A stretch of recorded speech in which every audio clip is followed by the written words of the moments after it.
America24.news.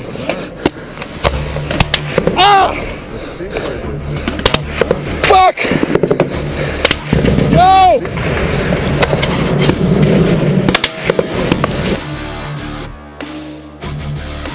The secret is that we have America. Presenting to you the Prime Minister of Israel, His Excellency Benjamin Netanyahu. There is no question whatsoever that Saddam is seeking and is working and is advancing towards the development of nuclear weapons. No question whatsoever. And by that time we were bombing in Afghanistan. I said, are we still going to war with Iraq? And he said, oh, it's worse than that. This is a memo that describes how we're going to take out 7 countries in 5 years, starting with Iraq and then Syria, Lebanon, Libya, Somalia, Sudan, and finishing off Iran. I feel a profound obligation to speak to you about an issue that could well threaten the survival of my country and the future of my people. Iran's quest for nuclear weapons. Still going to war with Iraq. And today the United States must destroy the same regime because a nuclear-armed Saddam will place the security of our entire world at risk. And the states are collapsing across the Middle East. Iraq and then Syria, Lebanon, Libya, Somalia, Sudan, and finishing off Iran. Today the Jewish people face another attempt by yet another Persian potentate to destroy us. Well, the Greater Israel Project is all about destabilizing surrounding nations, ultimately in pursuit of this dream of Greater Israel from the Euphrates down to the Nile, all the way over to the Eastern Mediterranean. This is the dream of these psychopaths, and so destabilizing governments, creating sectarian strife is all part of that menu and all part of the design to create Greater Israel. And make no mistake about it, if and once Saddam has nuclear weapons, the terror network will have nuclear weapons. Terrorist. Third time I've said that. I'll probably say it 3 more times, see? Terrorist. In my line of work, you got to keep repeating things over and over and over again. Nuclear weapons. Clear weapon. For the truth to sink in. That we have America. To kind of catapult the propaganda. Nuclear weapons. Nuclear bombs. Nuclear weapons. Nuclear bombs. Nuclear of 100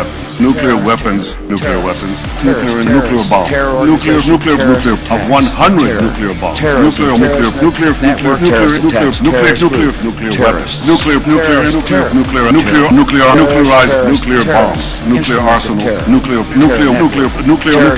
tinder bombs. Nuclear know-how without nuclear infrastructure. Bombs. Terrorist, tool of terror. And a countdown torture. To a potential nuclear nightmare. What do you mean support negotiation? What are we going to negotiate about? What I would say is, listen, you see that desert out there? I want to show you something. You pick up your cell phone, even at traveling rates. You pick up your cell phone, and what do they call it? Roaming charge. You pick up your cell phone and you call somewhere in Nebraska and you say, okay, let it go. So there's an atomic weapon goes over ballistic missiles in the middle of the desert that doesn't hurt a soul. Maybe a couple of rattlesnakes and scorpions or whatever. And then you say, see, the next one is in the middle of the river. So we mean business. You want to be wiped out? Go ahead, take a tough position and continue with your nuclear development. No matter on which side of the aisle you sit, you stand with Israel. We have America. First off, all of these players, these politicians, are nothing more than puppets. They don't serve the people. There is no real democracy. They really serve the rich and powerful who run the world, and that would be the bankers who control the money supply. The bankers, of course, make huge amounts of money. Whether they make bad investments or not, wars are great for them, and ultimately they control the politicians, and that is why we see these policies. Obama and Cameron are nothing more than puppets who read the script, and the script is, we need another war. I know that America stands with Israel. I know that you stand with Israel. We have America. And the reason why we need another war, according to these psychopaths who are running the world, is because more and more people, despite the clueless masses who continue to be entranced by things so ridiculous as X Factor and American Idol, there is larger numbers of people around the world who are realizing the truth and beginning to recapture the capacity to think for themselves. And they can see that these people who are being put in positions of public trust are defying that trust and representing an agenda which they could never speak about openly because they're nothing more than prostitutes and nothing more than minions for the powers that be.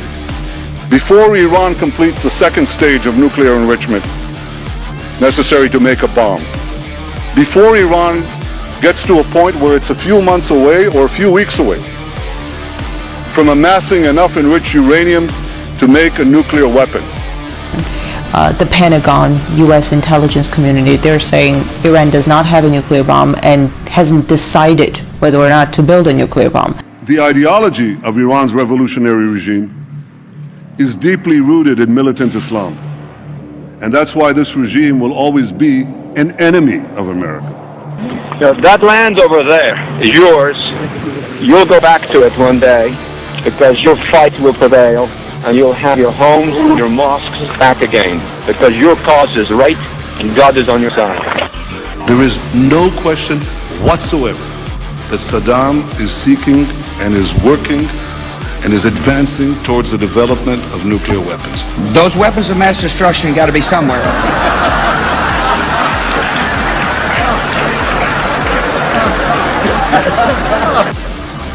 Nope, no weapons over there.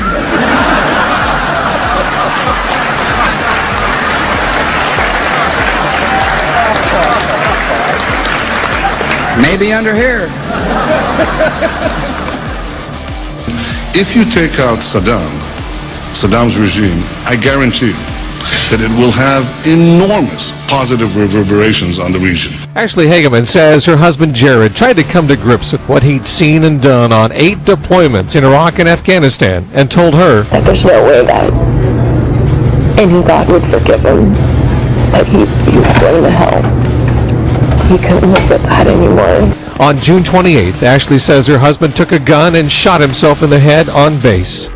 And I think that people sitting right next door in Iran, young people, and many others will say, the time of such regimes, of such despots, is gone. There is a new age. Something new is happening. Whereas Iran could soon be armed with intercontinental ballistic missiles and nuclear bombs. And I believe that even free and unfettered inspections will not uncover these portable manufacturing sites of mass death. Those weapons of mass destruction got to be somewhere. And Iran's adherence to those restrictions would be supervised by international inspectors. Nope, no weapons over there. But here's the problem. See, inspectors document violations. They don't stop them. Israel's the only country in the Middle East with a stockpile of nuclear weapons, but the country has never confirmed nor denied it has nuclear weapons. By shunning the 40-year-old Non-Proliferation Treaty, Israel has not had to reject atomic arms or allow the IAEA to probe all of its nuclear sites. The world should demand that Iran do three things. First, stop its aggression against its neighbors in the Middle East. With Iraq and then Syria, Lebanon, Libya, Somalia, Sudan, and finishing off Iran. Second, stop supporting terrorism around the world. I have two words for you: predator drones. You will never see it coming.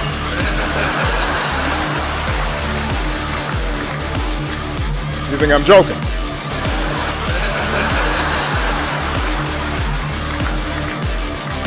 You think I'm joking?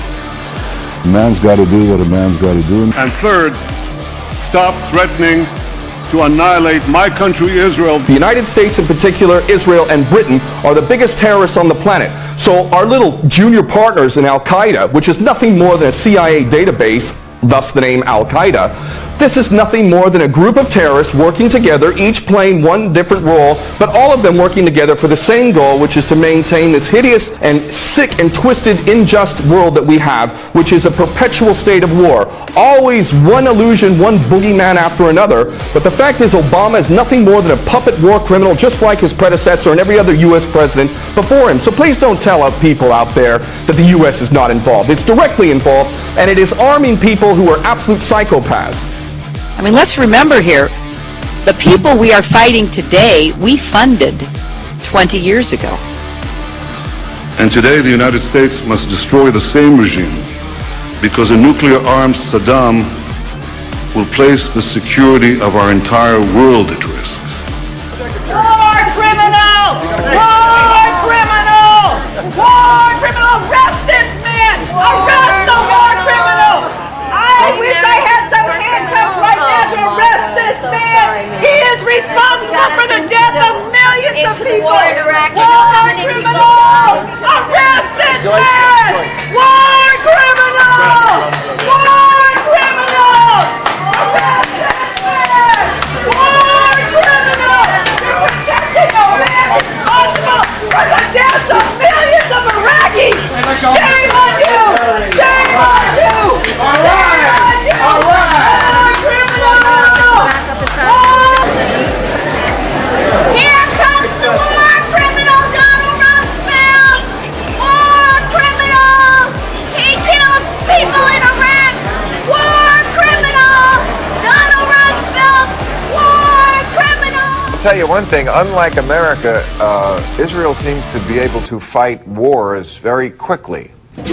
We helped the mastermind the Six-Day War. The Israeli had their key defense people. We had our key defense people, and they all sat around for about a week. They plotted, planned what was going to happen in that war. We didn't expect to be near a shooting war. National Security had the tape of the pilots, Israeli pilots, talking to their controller, saying it's an American ship. And the controller says, attack it. People don't realize they napalmed that ship. President Johnson had personal control over the ship, parked it in the Mediterranean, made a backroom deal with Israel to attack it with an order to kill all aboard. Then the attack on the ship was to be blamed on Egypt. The U.S. would enter the war and take over the entire Middle East. What is your secret? Because we don't seem to have the hang of that. The secret is that we have America. Nah. And America, you see, the point is that Israel, when it fights... Iranians obviously gain nothing from a war. If nobody wants it, then why the drums of war? Why are they so loud? There are people that want a war. I mean, do not think no one wants a war. You don't have wars unless someone wants it. And quite clearly, the Israeli government would like to see the United States smash Iran's nuclear program, which they think is creating the conditions where Iran could, with one leap forward, get a bomb. The Israeli lobby in the United States would like to see a war. They support the Israeli government. The neoconservatives do. Many Republicans do. There are many Americans who genuinely believe that if they believe Iran is moving toward a weapon, and if it is, they would favor military action to prevent it. There are a number of people that want a war. But is there a really vital threat coming from Iran as you see it? I don't know. I don't. Look, Iran is not... Iran, I mean, during the Cold War, with due respect, Soviet Union had thousands of weapons. They could have destroyed us in an afternoon, and we could have done the same thing. I was around during the Cuban Missile Crisis. That was genuinely terrifying.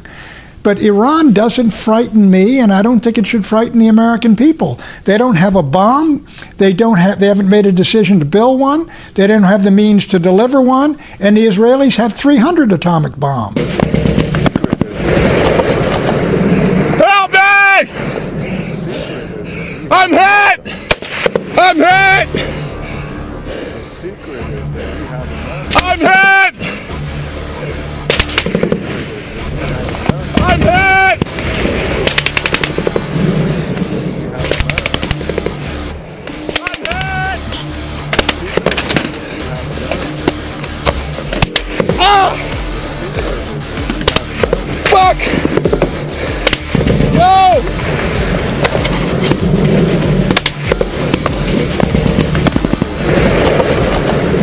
Help me! I'm hit! I'm hit! I'm hit!